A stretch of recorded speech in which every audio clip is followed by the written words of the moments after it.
है ना अभी कि कब शार्पली इंक्रीज करता है कब डिक्रीज करता है, उसी को यहाँ पे लिख दिए कि इफ द रिवर्स बेस, अगर reverse bias apply to a PN junction is increased, अगर हम उसको क्या करते इंक्रीज करते, a point will reach when the breaks down and reverse current rises sharply, वहां पे करंट क्या हो जाएगा, शार्पली राइज हो जाएगा। This specific value of the reverse bias voltage is called breakdown voltage, उसी को हम लोग क्या कहते हैं, ब्रेक डाउन वोल्टेज कहते हैं, जो दो तरह के होता है, जेनर ब्रेक डाउन होता है, एक अवलांचे ब्रेक डाउन होता है। तो बात करते हैं अवलांचे ब्रेकडाउन और जेनर ब्रेकडाउन क्या है। तो वैसे तो नोट्स वाला में लंबा चौड़ा लिख दिए थे, यहाँ पे शॉर्ट में कर दिए कि अवलांचे ब्रेकडाउन क्या है, यही लिखिएगा, ऐसा करके तो लंबा हो जाएगा। तो इट अकर्स लाइटली डॉप्ड, यहाँ पे ज्यादा डॉपिंग नहीं करते, डॉपिंग मतलब समझे थे ना कि इसमें इम्प्रूटी मिलाना, इसमें क्या होता है, हैवली डॉप्ड होता है, ठीक है। जेनर ब्रेकडाउन में ज्यादा डॉप होता है, एवलांचे में कम होता है। इट अकर्स बाय डिप्लीशन, इसके कारण क्या होता है, डिप्लीशन लेयर चौड़ा हो जाता है, इसके कारण डिप्लीशन लेयर क्या हो जाता है, नैरो हो जाता है, मतलब डिक्रीज हो जाता है, इसमें क्या होता है, इंक्रीज हो जाता है। तो बस यही था वीआई करेक्टरिस्टिक के बारे में लिख दीजिएगा। सबसे पहले तो ये कुछ लाइंस लिख दीजिएगा यहाँ पे, उसके बाद इक्वेशन लिख के उसके टर्म को डिनोट कर दीजिएगा, फिगर बना दीजिएगा। फिगर बनाने के बाद ये रिवर्स ब्रेकडाउन वोल्टेज के बारे में थोड़ा सा लिख दीजिएगा कि रिवर्स बेस में हम जब वोल्टेज बढ़ाते हैं तो वहाँ पे करंट क्या होता है, डिक्रीज होना स्टार्ट करता है, डिप्लीशन लेयर क्या होता है, इंक्रीज हो जाता है, और रिवर्स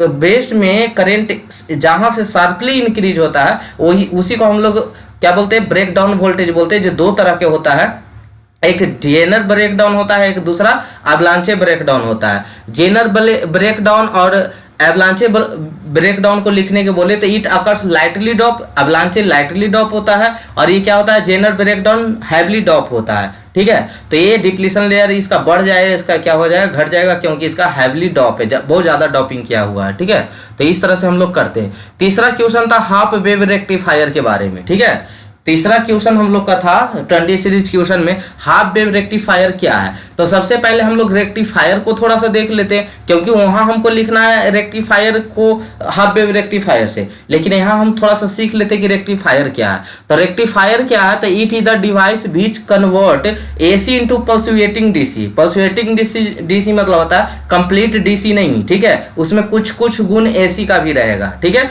तो प्योर एसी प्योर डीसी का अथी है, सिंबल है, ठीक है। ये प्योर एसी का है, ये कांस्टेंट किसका होता है, डीसी का होता है। लेकिन पल्सुएटिंग डीसी कुछ इस प्रकार का होता है कि उसमें कुछ कुछ एसी का भी पार्ट रहे। तो जो रेक्टिफायर है, कल ही आपको बता रहे थे, एमसीक्यूज में भी करवाए थे कि रेक्टिफायर का काम क्या है, एसी इंटू डीसी में कन्वर्ट करना। वहां पल्सुएटिंग नहीं लिखे थे, सिर्फ एसी इंटू डीसी में लिखे थे। तो rectifier it is a device which convert AC into pulsating DC.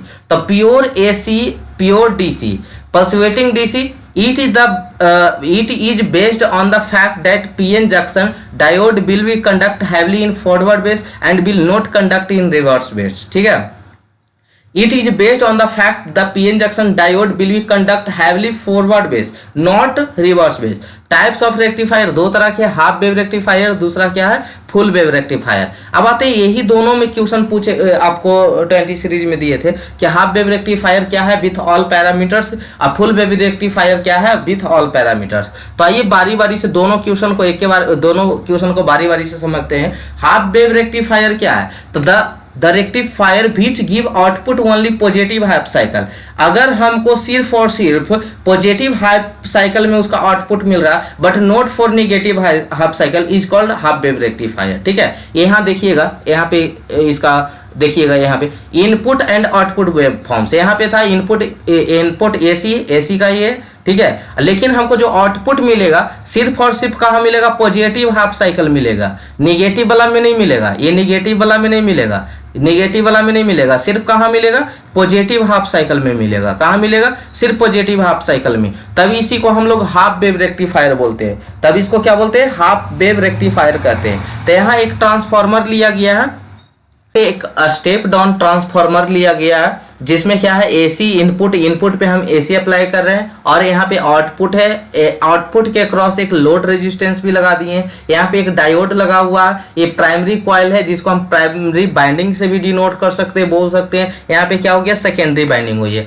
इससे पहले आपको कि हम आगे बढ़ाएं, एक कंसेप्ट पूछना चाहते हैं, लेंज लॉ क्या होता है, लेंज लॉ, ठीक है। लेंज लॉ पढ़े होंगे या नहीं पढ़े होंगे तो बता देते हैं कि प्राइमरी बाइंडिंग में अगर हम करंट इस टाइप से दे रहे हैं तो इसको अपोज करेगा सेकेंडरी बाइंडिंग, मतलब इसमें ये निगेटिव पॉजिटिव है तो इसमें क्या हो जाएगा, पॉजिटिव निगेटिव हो जाएगा। ध्यान से सुनिएगा, अगर लेंज लॉ आपको क्लियर है तो ये क्लियर हो जाएगा। तो लेंज लॉ क्या बताते हैं कि ये निगेटिव टर्मिनल, ये पॉजिटिव टर्मिनल है, मतलब करंट पॉजिटिव टू निगेटिव जा रहा है तो इसमें क्या होगा, पॉजिटिव टू निगेटिव आएगा, उसको अपोज करेगा। ठीक है, और अगर बात हम करें यहाँ पे फिर अगर ये पॉजिटिव निगेटिव रहेगा तो इधर निगेटिव पॉजिटिव हो जाएगा। तो लेंज लॉ अगर आपको क्लियर है तो वर्किंग बहुत आसानी से समझ में आ जाएगा। तो पहले सुनिएगा कि स्टेप डाउन ट्रांसफार्मर है जिसमें ये प्राइमरी है, P1 P2 यहाँ पे टर्मिनल को डिनोट कर दिए, यहाँ पे S1 S2 को कर दिए, तो उसी को यहाँ पे लिख दिए। ठीक है, यहाँ अच्छा सुनिए एक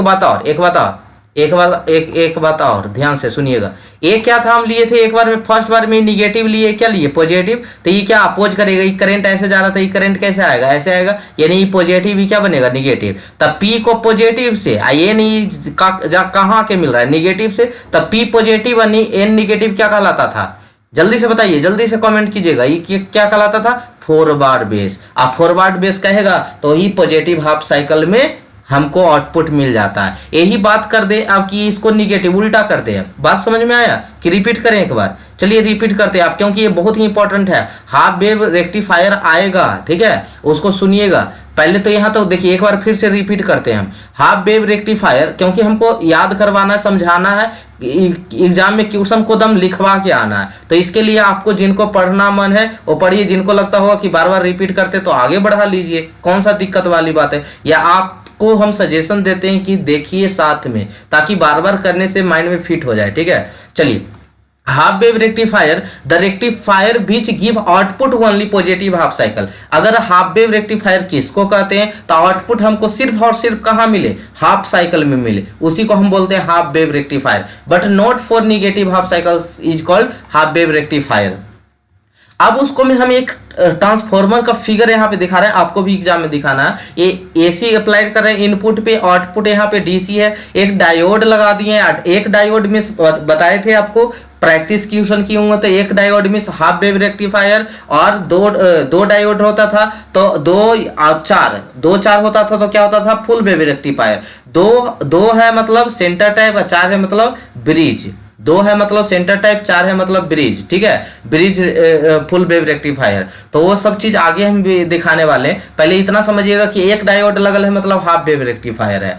चलिए, उसके बाद यहाँ पे कॉइल क्या गया है, स्टेप डाउन, मतलब क्या होता है कि इधर ज्यादा होगा इधर कम होगा बाइंडिंग। ठीक है, चलिए उतना वो सब छोड़िए अभी। ये अगर हम इसको P1 टर्मिनल, यहाँ पे P2 टर्मिनल है, अगर हम इसको निगेटिव पॉजिटिव लेते हैं, मतलब करंट इधर से इधर जा रहा है, तो लेंज लॉ बताता है कि इसको अपोज करेगा सेकेंडरी कॉइल में, सेकेंडरी बाइंडिंग में। तो ये क्या हो जाएगा, इधर से हो जाएगा, ये पॉजिटिव ही निगेटिव हो जाएगा। तब पॉजिटिव P टर्मिनल से कनेक्टेड है, N यहाँ से आएगा, इधर कनेक्ट होगा N टर्मिनल से, तो N निगेटिव से, तो उसको हम लोग फॉरवर्ड बेस बोलते थे। अब फॉरवर्ड बेस है मतलब आउटपुट हमको कहाँ मिलेगा, पॉजिटिव हाफ साइकिल में मिलेगा, मींस हाफ वेव रेक्टिफायर हो गया।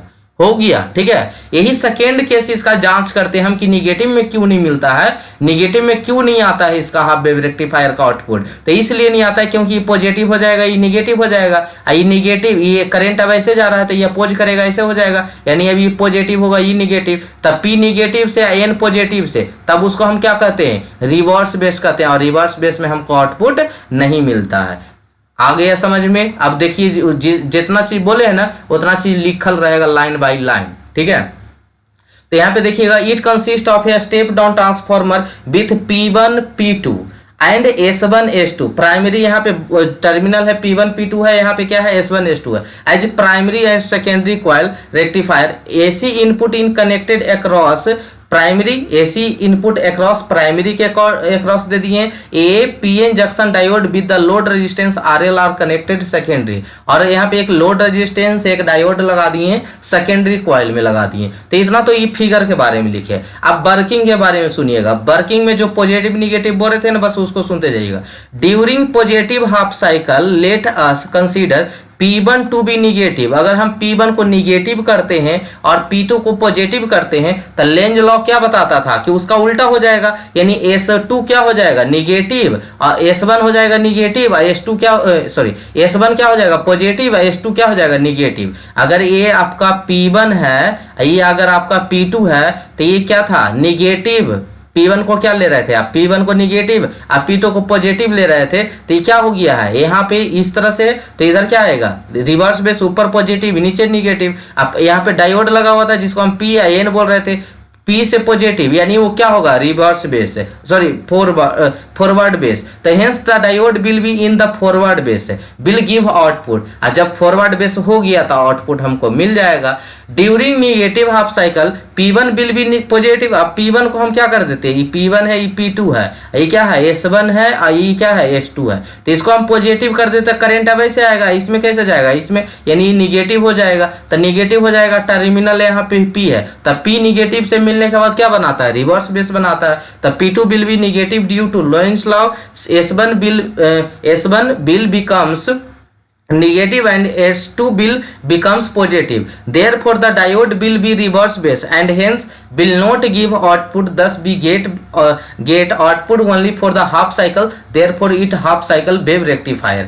मतलब अगर फॉरवर्ड बेस में रहेगा तो हमको आउटपुट पे रिजल्ट आएगा, रिवर्स बेस रहेगा तो आउटपुट पे रिजल्ट नहीं आएगा। तो उसी को हम लोग यहाँ पे डायग्राम में शो कर दिए, input and output wave forms, ठीक है। तो इनपुट यहाँ पे देने पे क्या हो रहा है, हाफ वेव रेक्टिफायर हमको कहाँ पे रिजल्ट देता है, सिर्फ पॉजिटिव वाला में, इसीलिए इसको हम क्या बोलते थे हाफ वेव रेक्टिफायर बोलते थे। तो आई होप इसको आप लिख के आइएगा, छोड़ के नहीं आइएगा। अब आया था इसका कि पैरामीटर्स आया था, हाफ वेव रेक्टिफायर हो गया, बस इतना लिख दीजिएगा। पहले आपको क्या लिखना है, उसका डेफिनेशन, फिर फिगर, उसका वर्किंग, फिर इसका ये वाला डायग्राम, ठीक है, वेव फॉर्म। अब उसके बाद आते हैं पैरामीटर्स। पैरामीटर्स हम लोग क्या क्या पढ़े थे, जो न्यूमेरिकल में काम देगा, जो फॉर्मूला में काम देगा और जो यहाँ पे आने वाला आता है। तो सबसे पहले हम भी एवरेज निकालते थे या भी मीन निकालते थे। ये न्यूमेरिकल में बहुत लोग का कंफ्यूजन हो रहा है, उसको बहुत मार मारेंगे, ठीक है, देखता उगता सही से है नहीं और झूठ मूठ का हल्ला करने लगता है। हम वहाँ पे बताए थे भी साइन ओमेगा टी रहेगा ना, तो यही VM होता है, 200 ऐसे 220 था, साइन ओमेगा टी था, तो ये रहेगा तब ना इसको VM बोले थे, सबको VM बोले थे, खाली 220 रहेगा वो भी VM हो जाएगा। इसमें साइन ओमेगा टी लगा रहता था तब इसको हम क्या बोलते थे, VM बोलते थे। जब सिर्फ वोल्टेज दिया रहता था तो हम सेकेंडरी को मतलब VRMS के इक्वल करके VM बटा 2 करके इक्वल करके ले लेते थे। इसका जो भी वैल्यू सेकेंडरी में आया होता रहता था V0 का वैल्यू, उसको इक्वल करके VM का वैल्यू निकाल लेते थे, 44 दूना 88 या जो भी वैल्यू रहता था। तो हम कब बोले थे, जब VM साइन ओमेगा टी रहेगा तब VM का वैल्यू 220 ले लेना। मतलब हर बात को एक ही में मिक्स कर देते हो। किन्हीं को लगता होगा ना कंफ्यूजन के चलते छोड़ दिया होगा, आगे तो वीडियो देख लेता, उसको छोड़ दो, जो कंफ्यूजन है उसको छोड़ दो, आगे वाला देख के तो सीख जाओ। इतना अच्छा न्यूमेरिकल है ना, जो पढ़ा है उसका कमेंट देखिएगा। मतलब ऐसे तो कमेंट नहीं करता है, इतना व्हाट्सएप मेरा फ्री है कि कोई भी मैसेज करते रहता है दिन भर, कमेंट करने से तो कोई मतलब है नहीं, इसलिए किसी को पता नहीं चलता है। वहां पे जाके देखिएगा, जो लोग ऐसा स्टूडेंट मिल रहे हैं कि सर हम तो कभी पढ़े छुए भी नहीं थे, आज पढ़े पूरा वीडियो देखे, अब हमको डर खत्म हो गया है, लग रहा है कि वहां पे हम पासिंग मार्क कम से कम जरूर बना लेंगे, ठीक है, उतना कोई नहीं हटा सकता है। 3-4 क्वेश्चन जो भी उससे आएगा जितना पढ़े जरूर बन जाएगा, क्योंकि इतना आसान न्यूमेरिकल ही है। अरे जहां कंफ्यूजन है उसको, आज एग्जाम है ना, रट लो ना, जैसे हो रहा है वैसे ही कर देना है। वहां पे VM साइन ओमेगा नहीं टी देगा तो VMS के बराबर कर देना है। रटो, कुछ पॉइंट रट के जाओ। कोई बोलेगा कि रटने से बहुत मार मारेंगे, एग्जाम के टाइम में जैसे याद हो, जैसे बने, खाली जाके वहां बना देगा। नहीं पढ़े से बढ़िया है ना। अगर कहीं कंफ्यूजन हो रहा है तो माइंड में याद रखने लगना कि ऐसे ही क्वेश्चन हुआ था तो ऐसे किए थे, वहां पे भी उसी कर देना है। नहीं पढ़े से अच्छा है ना कि कुछ पढ़ के जाए, ठीक है। या कंफ्यूजन है तो इतना तो अलाउ है कि कोई भी पूछो, दिन भर मैसेज आता रहता है, यहाँ क्या हुआ, यहाँ क्या हुआ, टाइम मिलता है हम रिप्लाई सबको देते रहते हैं। कोई ऐसा है कि नहीं दिए, कमेंट में ही बता दो ताकि सबको पता चल जाए कि हाँ हम रिप्लाई नहीं देते हैं। देखो, तो आइए पैरामीटर्स को यहाँ डिस्कस करते हैं। जाके ना न्यूमेरिकल देख लीजिएगा, बहुत आसान है। जहाँ कंफ्यूजन हो जाएगा वहाँ रट लीजिएगा। 1-2 दिन में और क्या कर सकते हैं, परसों एग्जाम है आज पढ़ रहे हैं, कल एग्जाम है आज पढ़ रहे हैं, कल तो क्या कर सकते हैं और, ठीक है। तो जाके पढ़ लीजिए, जहां कंफ्यूजन वहां रट लीजिए कि V M sine omega T दिया रहेगा, यानी 200 साइन ओमेगा टी दिया रहेगा, तो इसी को वैल्यू को हम वी एम बोलते हैं 200 को। लेकिन यही खाली 200 दिया रहे, मतलब ये क्या है, इसको हम वी आर एम एस के बराबर करके निकालेंगे। सेकेंडरी वोल्टेज जो 44 निकालते हैं, अब वी एम अपॉन 2 कर देंगे, यानी वी एम इक्वल टू 88 आ जाएगा। ऐसे करके याद रख लीजिएगा, ठीक है। बाकी डिटेल में आओ, कभी पढ़ना रहेगा तो पढ़ लीजिएगा, गेट उठ के तैयारी कीजिएगा तो, ठीक है। क्योंकि अब तो एग्जाम देने के बाद निश्चित हो जाइएगा। हाँ, वो जो बाद में कोई वीडियो देख रहे हैं, जो जूनियर आएंगे और थर्ड सेमेस्टर में होंगे, तब वो डिटेल में पढ़िएगा, पूछिएगा, हम डिस्कस कर देंगे, डाउट क्लास दे देंगे, ठीक है।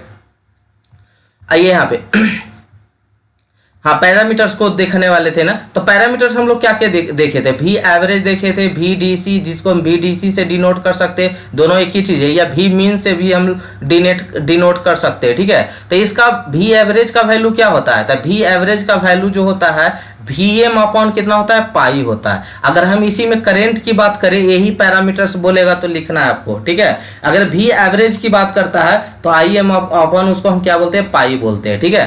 तो एक चीज क्लियर हो गया। वी आर एम एस के वैल्यू देखते हैं तो वी एम अपॉन क्या होता है, 2 होता है। अगर आई आर एम एस का वैल्यू देखते हैं तो ये आई एम अपॉन 2 होता है, ठीक है।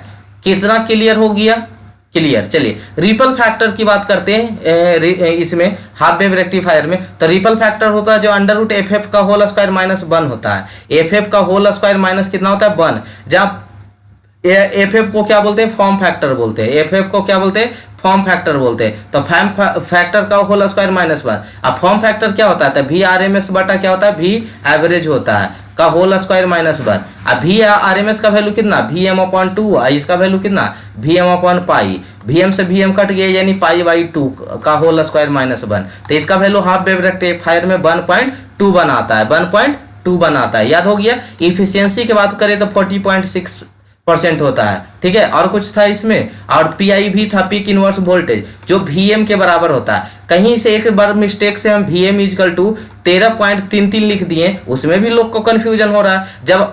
जब आपको बता दिया गया कि पी आई भी जो होता है वी एम के बराबर होता है, तो कहीं मिस्टेक हो गया, उससे क्या दिक्कत है। उसको हम 13.33 वाला वी नॉट का वैल्यू ले लिए, तो आपको पता है ना कि वी एम के बराबर होता है, तो इसमें पूछना जरूरी है। अपने मन से 220 के बराबर कर दीजिए, क्योंकि उस क्वेश्चन में जो फर्स्ट क्वेश्चन बेसिक इलेक्ट्रॉनिक्स का प्रैक्टिस क्वेश्चन करवाए थे, उसमें हम ऐसे निकाले थे, वी नॉट का वैल्यू 13.33 साइन ओमेगा टी था, अब वी एम का वैल्यू 220 था। पी आई भी निकालना है, तो पी आई भी इसी में पीट देंगे। मेरे सामने रहते हैं ना, पिटा जाते हैं आप। मतलब थोड़ा सा अथी हो गया तो दम इतना लगता है कि कितना बड़ा यहाँ पे कंफ्यूजन है आपको। वी एम के बराबर करना, ये वी नोट है ना, ये वी एम है, तो वी एम के बराबर कीजिए। वहां पे लिख दिए, हम लिख दिए, तो क्या हो गया, गलती से मिस्टेक हो गया, इसको 220 वहां पे कर दीजिए, तो इसी में कुल के कंफ्यूजन हो गया। अरे थोड़ा सा आप 12th 5th 6th क्लास के बच्चा नहीं है बाबू, आप इंजीनियरिंग कर रहे हैं, 12th भी पार कर चुके हैं, उसके बाद फर्स्ट ईयर भी पार कर चुके हैं, ठीक है। तो अब तो समझा कीजिए, कब समझा कीजिएगा। पी आई भी किसके बराबर होता है, वी एम के बराबर होता है, तो जो वी एम का वैल्यू होगा वही आंसर होगा, जरूरी है। चलिए अब आते हैं फुल वेव रेक्टिफायर के बारे में, क्योंकि चौथा क्वेश्चन ही था ना, चौथा क्वेश्चन था आपका 20 सीरीज क्वेश्चन में, explain full wave rectifier with all parameters, ठीक है। तो फुल वेव रेक्टिफायर क्या है, यहाँ पे आउटपुट हमको पॉजिटिव हाफ साइकिल और नेगेटिव हाफ साइकिल दोनों में मिलेगा। तो the rectifier which gives output for positive half cycle as well as negative half cycle. हमको पॉजिटिव हाफ साइकिल में भी मिलेगा आउटपुट और नेगेटिव हाफ साइकिल में भी मिलेगा, जिसको हम लोग क्या बोलते हैं, फुल वेव रेक्टिफायर। कंस्ट्रक्शन की बात करें तो यहाँ पे दो डायोड रहेगा, ठीक है। अच्छा, एक ए नेगेटिव होगा, ये पॉजिटिव होगा, तो ये क्या हो गया, पॉजिटिव, ये हो जाएगा आपका नेगेटिव। उसी तरह से ये एक बार पॉजिटिव नेगेटिव लेंगे तो ये नेगेटिव पॉजिटिव हो जाएगा, ठीक है। तो अभी कंस्ट्रक्शन इसका वर्किंग बता रहे हैं, पहले देख लीजिए कैसे लिखा हुआ।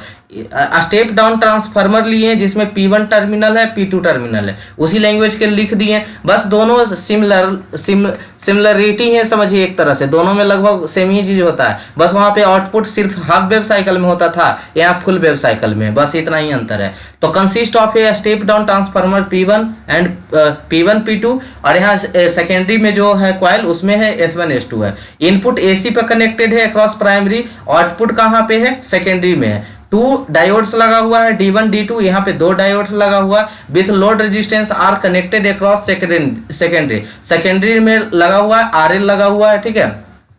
तो अब वर्किंग देखते हैं। जानते हैं कि during positive half cycle let be consider P1 को निगेटिव, जैसे पहला में कर रहे थे, हाफ साइकिल में कर रहे थे, और P2 को पॉजिटिव कर रहे थे। Due to Lenz law S1 will be becomes positive and S2 will be becomes negative, thus the diode D1 will be forward bias and D2 reverse reverse bias. यहाँ पे देखिएगा 2 डायोड लगा हुआ था ना बाबू, आपके यहाँ 2 डायोड लगा हुआ था। तो अगर हम इसको क्या करते हैं, जैसे फर्स्ट केस समझे होंगे ना, हाफ वेव रेक्टिफायर जो समझे होंगे उनको बड़ा आसान हो जाएगा, ठीक है। ये निगेटिव है, ये क्या है, पॉजिटिव है। करंट ऐसे जा रहा था तो लेंज लॉ क्या बताता है कि करंट अपोजिट जाएगा, ये पॉजिटिव होगा निगेटिव होगा। तब पॉजिटिव, ये पी टर्मिनल है, ये क्या है, पी टर्मिनल है, ये एन टर्मिनल है, ये एन टर्मिनल। तब पी पॉजिटिव से तो ये तो फॉरवर्ड बेस हो गया, एक डायोड फॉरवर्ड बेस, लेकिन सेकेंड क्या हो गया, रिवर्स बेस हो गया। तो एक फॉरवर्ड बेस है तो पॉजिटिव में तो पॉजिटिव हाफ साइकिल में तो आउटपुट मिल ही जाएगा क्योंकि फॉरवर्ड बेस बन गया। अब इसको उल्टा करके देखते हैं, तो उल्टा कीजिएगा तो क्या हो जाएगा, ई पॉजिटिव, ये क्या होगा, निगेटिव। तो ये जाएगा ऐसे करंट, अब करेंगे ये निगेटिव, ये हो जाएगा पॉजिटिव, तो ये जाएगा ऐसे, यानी PEN, ये क्या हो गया, PEN। तब यहाँ रिवर्स बेस बन रहा है, यहाँ क्या बन रहा है, फॉरवर्ड बेस, यानी निगेटिव में भी हमको क्या मिल जाएगा, इसका मतलब आउटपुट मिल जाएगा, बस और कुछ नहीं। इसी चीज को यहाँ पे लिख दिए हैं। For negative half cycle P1 will becomes positive and P2 will be negative due to Lenz law, negative S1 हो जाएगा, S2 क्या हो जाएगा, पॉजिटिव। तो डायोड 2 फॉरवर्ड बेस बन जाएगा, तो hence will get output through D2।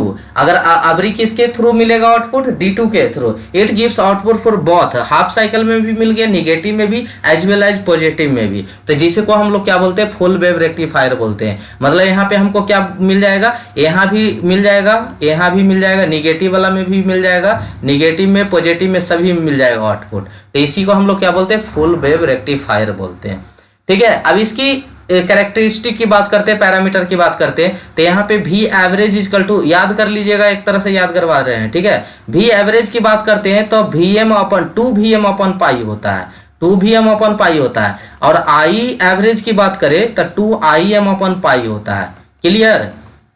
उसी तरह से अगर हम आते हैं VRMS की बात करते हैं तो VM/√2 होता है। यहाँ पे IRMS की बात करते हैं तो यहाँ पे क्या होता है, IM/√2 होता है, क्लियर। चलिए क्लियर।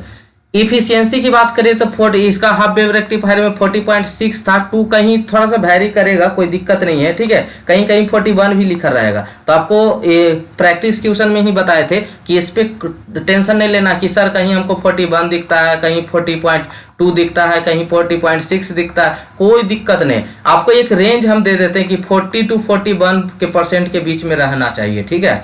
इसका देखिए, इसमें उसी तरह से आएगा 80.2% कहीं मिलेगा, यहाँ 80.4% है, कोई दिक्कत नहीं है, ठीक है, कोई दिक्कत नहीं है। मेरे ही नोट्स में 2 जगह मिल जाएगा, कोई दिक्कत नहीं, क्योंकि वैल्यू वेरीज करता है इसका, ठीक है। और इसका आइडियल केस, और इसका जब लोड अप्लाई कर देंगे तो और वेरीज कर जाएगा। जैसे लोड रेजिस्टेंस दिया रहेगा ना इसका, मान लीजिए लोड रेजिस्टेंस दिया हुआ है 500, ठीक है, और इंटरनल रेजिस्टेंस दिया हुआ है 100, तो ये और वेरी कर जाएगा। 80.4 गुना, पहले ऊपर लोड रेजिस्टेंस लिखना है, नीचे internal resistance plus load resistance से गुना करना है। कोई क्वेश्चन में दे रहेगा तब ऐसा क्वेश्चन करवाए होंगे आपको, ठीक है।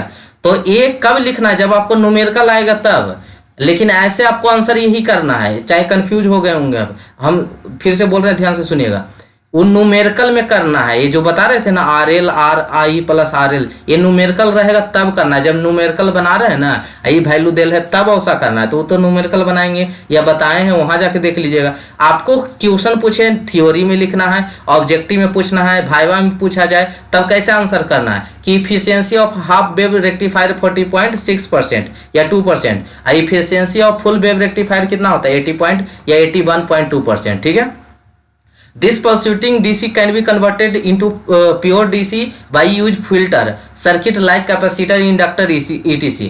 हम जानते हैं कि जो रेक्टिफायर है AC to DC पल्सुएटिंग DC convert करता है, लेकिन हमको प्योर DC बनाने के लिए उसमें कैपेसिटर लगाना पड़ता है या इंडक्टर लगाना पड़ता है, उसी को हम लोग फिल्टर बोलते हैं, ठीक है। तो filter circuit like capacitor, inductor. Comparison की बात करते हैं between half wave rectifier full wave rectifier का, तो ऑपरेशन की बात करें तो यहाँ conductor only positive half cycle में होता है, यहाँ positive half cycle negative half cycle दोनों में, यानी both the half cycle, both the half cycle.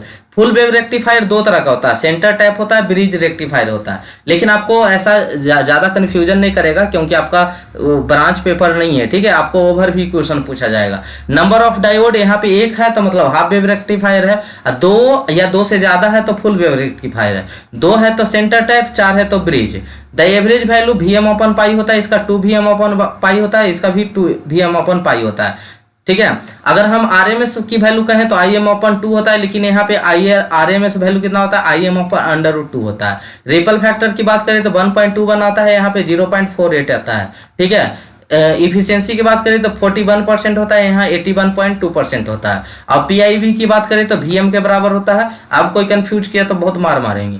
PIV किसके बराबर होता है, Vm के बराबर होता है। सेंटर टाइप है तो 2 Vm के बराबर, और ब्रिज रेक्टिफायर है तो Vm की ही बराबर हो जाएगा, ठीक है।